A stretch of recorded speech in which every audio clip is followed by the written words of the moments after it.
Assalamualaikum warahmatullahi wabarakatuh. Alhamdulillah hari ini kita bersama dengan teman-teman keren dari KKN Universitas Ahmad Dahlan Yogyakarta yang sudah berkegiatan dan kuliah kerja nyata selama 1 bulan di Trinidadi, khususnya yang kelompok ini ada di Dusun Pulaman. Yuk kita tanya-tanya karena hari ini adalah hari terakhir mereka ada di Pulaman. Kira-kira apa saja selama sebulan yang sudah mereka lakukan? Yuk kita tanya ke mereka langsung ya. Nah, kita langsung aja dengan ketuanya nih, Mbak Kori. Kira-kira selama 1 bulan ini sudah melakukan kegiatan apa saja? Selama sebulan ini kita banyak banget kegiatan dengan masyarakat, khususnya masyarakat Pulaman. Mulai dari pas baru datang sampai sekarang itu kita tetap banyak kegiatan, mulai dari pengajian, kemudian penanaman bibit, terus ada juga kegiatan-kegiatan dari kita untuk mengusahakan supaya UMKM di Pulaman ini bisa tetap berjalan. Ada juga kegiatan-kegiatan seru lainnya. Ya. Katanya ada proker-proker prioritas dan juga proker-proker individu. Kira-kira yang prioritas kemarin apa ini? Nah, kalau yang prioritas itu program bersama kami, yaitu untuk memajukan atau membantu masyarakat untuk mengembangkan UMKM puding. Nah, jadi kita membantu masyarakat untuk pelatihan SOP, kemudian kemasan, digital marketing dan lain sebagainya. Jadi kita fokuskan ke situ supaya nantinya puding khas Pulaman ini bisa diproduksi dalam jangka yang panjang dan banyak. Kan di Pulaman ada banyak emping nih, ada emping Garut, ada emping Jago, ada emping 30.000. Kira-kira kemarin apa yang dilakukan? Nah, untuk kami sendiri itu membantu untuk emping jagungnya, Kak. Karena emang dari awal di Pulaman ini produksi utamanya itu emping jagung. Yeah. Jadi kita membantu yang emping jagung. Dibikin apa empingnya? Kemarin kita tambahin varian rasa untuk emping jagungnya, ada yang original, kemudian balado, ada rasa coklat sama tiramisu kemarin. Jadi itu lebih Gen Z, jadi bisa dipasarkan ke siapa saja. Oke. Dan tadi sudah jadi ya programnya ya? Ya. Sudah diserahkan, diperlihatkan ke Pak Lurah juga. Ya. Kita lanjutkan ke proker individu. Ini kira-kira bisa berjalan nggak? Karena tantangannya adalah kemarin itu UMKM menjadi prioritas proker bersama. Nah, kira-kira tantangan atau proker-proker individu ini bisa berjalan nggak? Yang kita tanyain yang cowok dulu, Mas Satrio, gimana? Proper individu. Ya. Proper individu itu kemarin alhamdulillah sudah sangat lancar. Kalau kemarin yang di SD saya juga bakalan banyak banget proper individu. Kayak misal saya kemarin ada ngasih materi tentang gimana caranya mereka nulis pengalaman mereka sendiri di satu kertas itu. Terus nanti mereka maju menceritakan pengalaman yang mereka tulis waktu itu. Kalian sambil melatih mereka itu belajar public speaking, Pak. Komplit banget ya, anak-anak sudah diajarin seperti itu, luar biasa. Randomly aja ya, nggak harus semuanya ya. Bulan, yuk. Jadi sesuai bidang saya, teknologi pangan, saya kemarin membantu ibu-ibu untuk menginovasikan rasa emping, yaitu dengan rasa yang kekinian, yang disukai remaja, seperti rasa tiramisu, rasa coklat, balado, dan sebagainya. Dan untuk proker ke anak-anak, kemarin saya mengenalkan camilan sehat, kemudian mengajak anak-anak berkreasi membuat poster dengan tema isi piringku. Oh, yes. Mantap. Padahal nah ini si Kriwil ini makanannya kocak tapi kayaknya inovasinya keren-keren programnya kita. Kalau untuk saya sendiri, saya melakukan namanya program individu itu kan terbagi 3. Yang pertama itu keilmuan, yang kedua itu keagamaan, dan ketiga itu olahraga dan seni. Nah, untuk keilmuan itu kita meneliti tentang sebuah film, gimana cara mengartikan sebuah film untuk ke anak SD kemarin, Bapak. Berarti anak-anak SD diajar lihat film. Ya, makna dari film tersebut. Dan untuk yang keagamaan itu kita ngajar di TK seperti ngajar ngaji, ngajar baca-baca secara pendek. Dan untuk seni olahraga kita ikut kayak nimbrung sama anak-anak Karang Taruna untuk main voli ataupun main bola untuk anak-anaknya, Pak. Oke. Ya cukup menggambarkan ya betapa mereka sehari-harinya pasti sibuk banget dengan proker-prokernya. dengan waktu 30 hari harus melaksanakan, ada 10 orang dengan prokernya masing-masing, terus juga ada proker bersama pengembangan UMKM. Nah, luar biasa karena kemarin juga berbarengan dengan 17-an ya, teman-teman gabung di kegiatan Karang Taruna Pemuda dan juga masyarakat. Selanjutnya akan kita tanyakan bagaimana perasaan tinggal di Polaman. Gimana teman-teman? Siapa dulu? Ketuanya dulu. Rasanya tinggal di Polaman itu dari kita datang sampai kita mau pergi lagi itu kita disambut dengan hangat dan dikembalikan dengan hangat juga. Mantap. Ya, jadi kita tuh di sini tidak merasakan adanya pengucilan ataupun rasa digosipin atau dan yang lainnya. Soalnya kita setiap hari berbau dengan masyarakat, ngobrol dan lain sebagainya. Dan masyarakat di sini juga sangat-sangat terbuka untuk forum diskusi. Setiap kita melakukan aktivitas misalnya pembibitan ataupun pengajian, di situ ibu-ibu atau bapak-bapaknya itu terbuka untuk berdiskusi. Nah, jadi kita di sini merasa nyaman, enak dan banyak. Serasa di kampung sendiri. Iya, serasa di kampung sendiri. Oke, lanjutnya kita tanya ke Chris nih. Gimana? Dari saya sendiri untuk di desa ini bukan lumayan lagi sih, emang benar-benar sangat enak karena jadi kamu sendiri udah kayak tempat tinggal sendiri, warganya sangat welcome gitu. Nah, udah. Chris, ya. Kurang lebih sama sih Pak sebenarnya, karena enak aja gitu warganya buat diajak kerjasama dan buat ngejalin proyek itu gitu sih Pak. Dan nyaman. Risma. Ini buah aja ya nih. Kita tanyain dulu. Kira-kira di Polaman ini udah kulturnya atau komunitasnya udah muslim banget belum sih ya? Gimana kesan-kesannya tinggal di Polaman? Kalau buat warganya sih oke aja sih, terus juga alhamdulillah tiap hari pengajian. Kayaknya makin soleh-solehan deh. Amin. Udah itu aja sih. Oh gitu. Pasha, Ya nyaman sama aja, terus kerasa banget kekeluargaannya di desa ini. Lea, ketemu dengan apa? Kalau dari saya sih bagus Pak, komunikasi dengan warga, terus hubungan anak-anak kecilnya juga sangat-sangat excited, ngajak main kita bareng tiap hari gitu. Kita sampai kayak kecapean, kelelahan gitu, saking aktifnya anak-anak di sini gitu Pak. Jadi kita saling berkolaborasi sama anak-anak kecil, bapak-bapak sama mudanya juga bagus.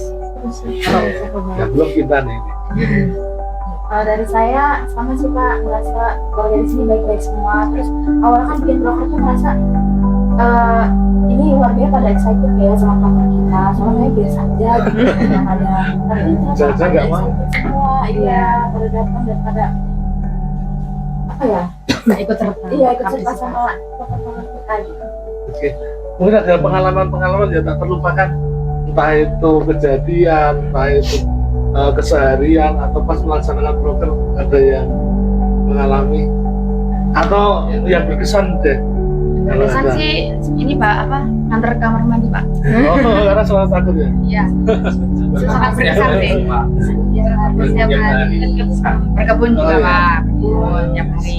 Terus mengaji, bikin pengajian. Bikin pengajian. Katanya setiap hari sholat berjamaah ini. Iya. Pak imam kita Pak di pojok Pak. Semua bisa diandalkan. Lainnya lagi yang berkesan untuk Polaman, masyarakatnya, mungkin iklimnya bisa diterima nggak dengan teman-teman dari Sumatera, dari Lombok dan lain sebagainya gitu ya. Ya betul. Bisa diterima. Enak. Enak. Alhamdulillah. Ya, Polaman merupakan salah satu pertemuan yang ada di Widadi ya. Harapannya Polaman ini menjadi leading sector dalam hal inovasi.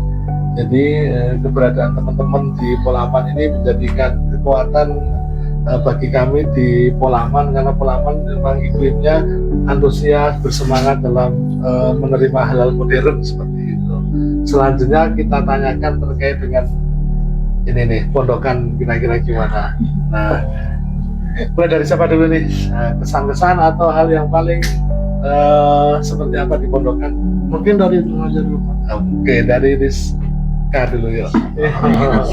Jadi alhamdulillah tempatnya nyaman sih Pak. Terus ya fasilitasnya alhamdulillah difasilitasinya lengkap. Terus dari makannya juga enak-enak. Lanjut.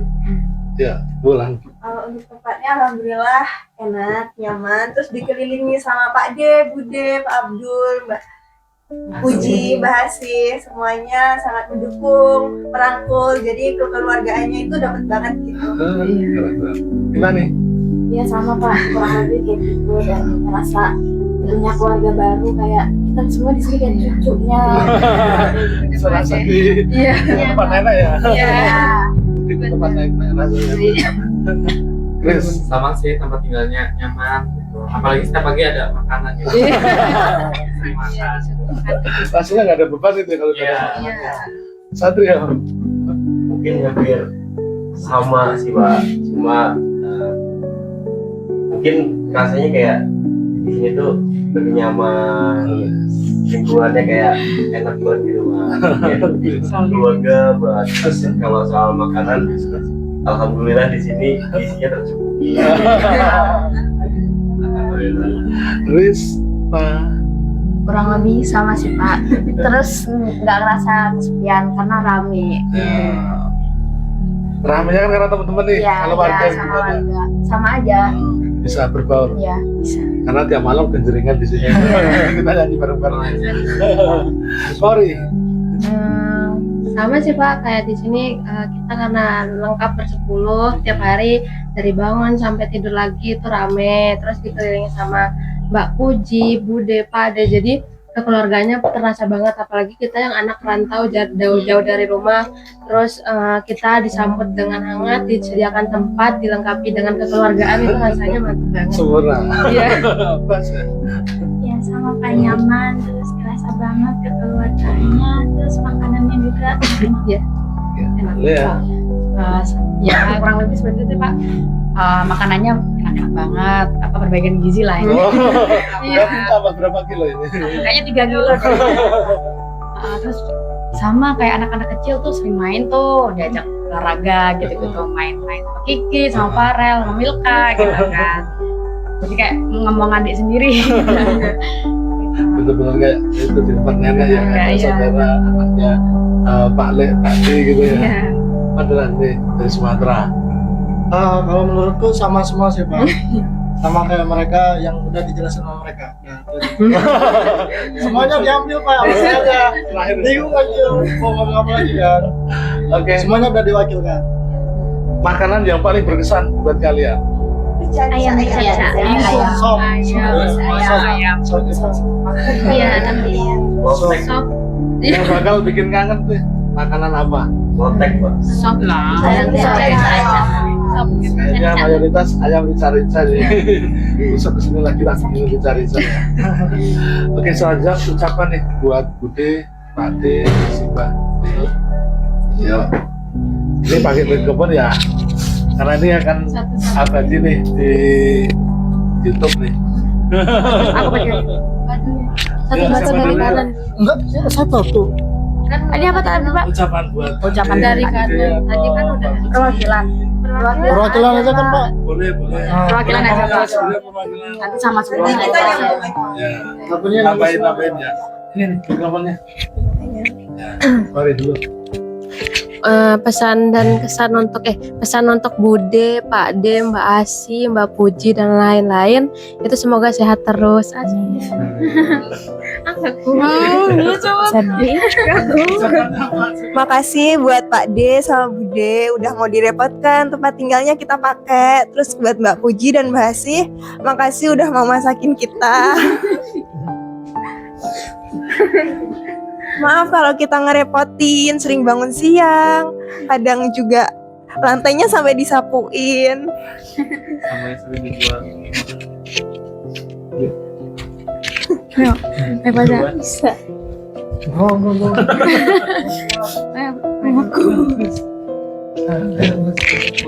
Belum kedengaran. Ya intinya maaf aja kalau misalnya kita buat salah. Kita nggak bakalan lupa kok dengan kebaikan Mbak Asi, Bude, Pak Ade, Mbak Puji. Iya, iya mungkin itu sih terutama Mbak Puji ya. Mbak Puji kan punya anak kecil, jadi kayak mau direpotin sama kita buat masak, buat ngurusin yang lain-lain, beli-beli gitu. Ajakin pijat. Terus kalau kita sakit diurusin gitu. Sangat-sangat care banget, dianggap kayak keluarga sendiri gitu. Nah, Bude Pak Ade setiap pulang dari pasar selalu membeli oleh-oleh dari pasar, beli buah, jajanan, bakso goreng gitu-gitu. Makasih ya Bude sama Pak Ade mau direpotin sama kita. Kita sehat-sehat ya. Hanya ini paling sedih ini ya. Maksudnya Mary ikut sedih ini. Oke. Terima kasih banyak, tentunya memang KKN merupakan salah satu kewajiban dan dilalui setiap teman-teman atau setiap mahasiswa yang berkuliah. Dan tentunya dalam seumur hidup biasanya ya satu ini. Semoga ini menjadi kesan terindah, menjadi bagian part hidup terindah ya. Termasuk part hidup terindah gitu. Dan jangan pernah melupakan tentang ulama, tentang Pak Bude, Mas Abdullah ya. Semoga nanti tetap kita saling berkabar seperti itu. Dan tentunya hanya bisa mendoakan teman-teman, semoga dimudahkan nanti teman-teman mengerjakan skripsi. Terus juga mungkin yang masih ada mata kuliah yang masih tersisa bisa segera terselesaikan. Tentunya nanti segera selesai tepat waktu. Terus habis itu segera kerja sukses. Dan tentunya nanti selalu dalam perlindungan Allah Subhanahu Wa Taala, sehat selalu buat teman-teman. Oke, demikian dulu ya. Karena ini udah bersedih banget nih, mau dilanjutkan pasti berat. Semoga inilah desa dengan kota bisa tergambarkan ada pada hari ini, sebulan ini, bahwa Jogja kota pelajar, desa sebagai penyangga kota tidak pernah terlupakan. Desa dan kota bisa tidak ada tembok penghalang, karena kota yang diwakili teman-teman mahasiswa ini pada 30 hari kemarin berkegiatan di kampung, membaur bersama, menularkan ilmunya bagi kami warga desa. Semoga dengan seperti ini desa semakin maju, modern, dan desa semakin berdaya. Terima kasih, sampai berjumpa kembali di segmen selanjutnya ya.